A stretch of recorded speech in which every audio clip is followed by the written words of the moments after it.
Saturday night, White House Correspondents' dinner obviously never got off the ground after a suspected assassin ultimately was arrested, taken down, but led to an enormous amount of chaos on Saturday night in Washington, D.C.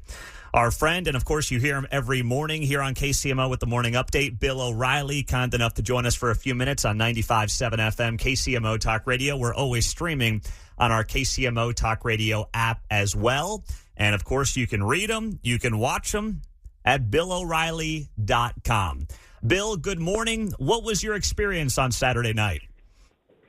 Well, we were there as guests, and we went through the picture-taking interview process. I was there with my son. We posted some pictures on BillO'Reilly.com. And then we went into the ballroom, and I just happened to be standing by the open doors that where you enter when you come down from an escalator. And I heard 4 pops, and I still don't know the extent of who shot first or what that is happening. We're in the process of investigating that to find out. But anyway, these 4 pops were very loud, and everybody in the room could hear them. And then right after that, the Secret Service guys ran into the room to remove the president. Everybody hit the floor, everybody except me, because I had to see the story. And my son's under the floor. I looked down. I go, "How is it under there? What are you doing?" And he goes, "You're crazy. You'll be the first one hit." And I said, "Look, I've been doing this 50 years. All right, if they want to take me, they can take me." But then the president obviously was removed, and he went out the back way, and they grabbed this guy on the second floor of the hotel, which is really what the security problem is, at your biggest ballroom. There had to be 1,000 people there, Pete. And then on the floor up, you have hotel guests, and that's where this alleged assassin was staying in the hotel, assembling his firearms, and then he just came down and then started, I guess, blasting away. Obviously, he got off one shot because the Secret Service guy was wounded. Why they didn't shoot him is a real mystery, because you shoot a Secret Service guy, you're dead within a second. Mm-hmm. I mean, they just blast you. But that didn't happen here, and we'll find out why. So over the last 36 hours or so, Bill O'Reilly here on KCMO, is there an obvious question that you've been thinking about and asking that you feel like the media has not been covering since the story unfolded? No, I mean, it's a fairly easy story to cover because you already have the guy's what so-called manifesto, where he hates all the Trump people and, thinks he's doing a good thing or whatever this loon put down on paper. So you have a motive. You know that he was a lone gunman, and the Secret Service neutralized him, or the city or the marshals upstairs. Again, we don't know that portion of the story. I assume we'll get it fairly soon. And, and then there's the aftermath of the story. The usual suspects run out and blame Trump. I think people know what that game is now, but it's not a complicated story to cover, Pete. Bill O'Reilly's here with us on KCMO. Have you spoken to anybody, Bill, in the administration since Saturday night? And if so, what have those conversations been like? I spoke to the president just briefly. He's okay. For a time, though, I think he's getting a little fed up with this. Look, these guys, they know they're well protected. They were. This assassin was nowhere near the dais and couldn't have gotten there. There's no way he could have gotten through because they had so many layers of protection. So they know they're fairly well protected, but it's just, symptomatic of a divided country. I think that's probably the best way to put it.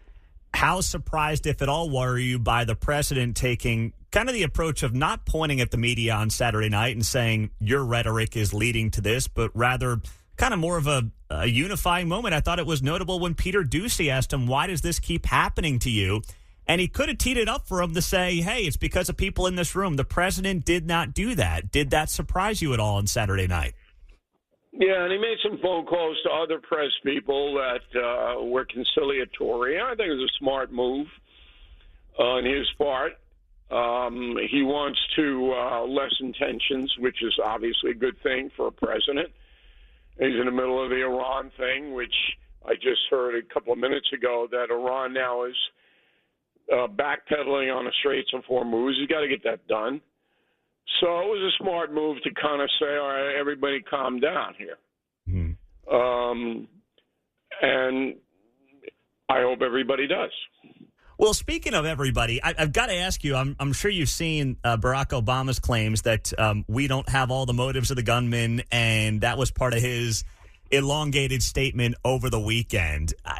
Are you at all surprised by his reaction, his approach, and some people on the left who have insisted this was a staged event by President Trump? I don't know if I would take it that way. I think that Barack Obama is inserting himself now as the leader of the Democratic Party.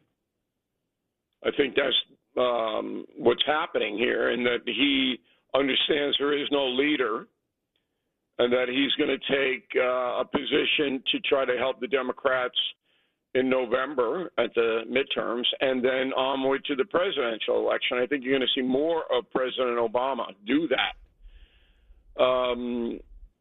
But, you know, his statement, I don't think was the wisest statement to make. Let's put it that way. Yeah, well, that's right. All right, you mentioned Iran, Bill. While we have you, we haven't talked to you in a few weeks. What is ramping this thing down, you think, ultimately look like, and how important is it for President Trump to get it done sooner than later, given the midterms right around the corner? Well, he's got to get it done because the polling shows that Americans are not happy with this whole situation. And no matter how you justify it, that polling, when all the polls say pretty much the same thing, is going to affect the vote. So he's got to kind of wind it up in a positive way and then say, see, I told you I could do it. Now the world is a lot safer because Iran isn't going to do X, Y, and Z. There are really two things that have to happen. The weapons inspectors have to be allowed into Iran on a regular basis to see what their nuclear capacity and ballistic missiles are. That's number one. And number two, they got to stop all the Hormuz stuff and basically capitulate to world trade. I think Trump can get it if this report is true, and it just came out. The Hormuz thing looks like it's going America's way. So it's vital that he bring in some kind of reassurance to the American voters that he's in charge and that his policies are the best policies. And so that is his mandate. He's got to do it. I said at the very beginning, Pete, this was a huge gamble on the president's part, and it remains so. Do you think that they overestimated how tough the Iranians were going to be with Operation Epic Fury? It's hard to Monday morning quarterback that. I don't get to sit rep every day. I mean, I don't know exactly what their capacity is, the Iranians, to do damage. He knows. And I do know that based upon everything that I have seen, that Iran was feverishly working to get a nuclear device. Mm-hmm. So if that's the litmus test, and you got to confront that, but the world isn't willing to confront it, and so Trump is put in a position where he's standing alone, which is what we're seeing. And then you have the higher gas prices, and that leads to higher food prices, and people in America don't like that, and on and on and on and on. So this is a very complicated matter. Which one of these issues, is it the gas prices, is it the economy, do you believe Bill O'Reilly ultimately defines the outcome of the midterms coming up here in November? Well, the gas prices will come down hard if the Hormuz thing falls into place.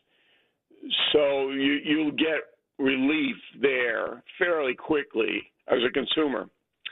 But overall inflation, that's a harder one. So, Americans are going to see improvement. There is no Democratic leadership. They don't have a plan B, the Dems. What would they do? Nothing. Yeah. Obviously, they wouldn't do anything because Obama didn't do anything and Biden didn't do anything. And by doing anything, I mean they didn't confront the mullahs and let the mullahs pretty much do what they wanted to do. Americans going to care about that? I don't know. Mm-hmm. It's going to be a very close race in November. All right, so to tie it up, Bill, and wrap it back to Saturday night, Confronting the President's obviously a book that you wrote that was a bestseller.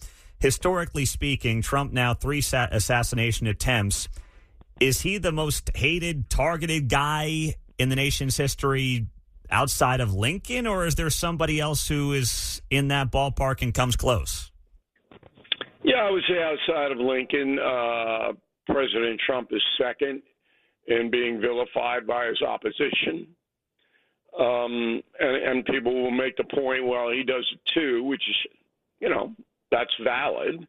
But he's in a danger zone. There's no doubt about it. And so people got to take this seriously. I mean, my son looked at me after this fracas was winding down. He goes, I didn't know you were taking me to basic training, Dad. And Spencer's a tough kid. Just soak it all in. This is history, which it was. Yeah. But I feel terrible for the country because I don't like all of this hatred, and the hatred's certainly not going to go away soon.